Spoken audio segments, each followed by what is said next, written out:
सर्व मित्रांना शिवसकाळ. महाराष्ट्रातील सर्व आंबा उत्पादक शेतकरी बांधवांनी ज्याने आपल्या आंबा बागेमध्ये यावर्षी नव्यानं आंब्याची लागवड केलेली आहे, अशा सर्व बांधवांसाठी आपण आजचा व्हिडिओ शूट करतो आहे. ऑक्टोबर महिना सुरू होतोय आणि या ऑक्टोबर महिन्यामध्ये आपण लावलेल्या आंबा झाडांची पहिली छाटणी आपण करणं क्रमप्राप्त आहे.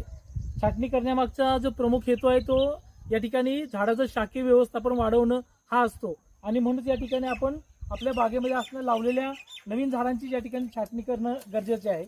छाटणी करत असताना आपण या ठिकाणी झाडाला आलेली जी डॉमिनंट स्टीम आहे ती काढून टाकणं असेल, त्याचबरोबर या ठिकाणी पेऱ्यावरती झाडाचं कटिंग करणं असेल.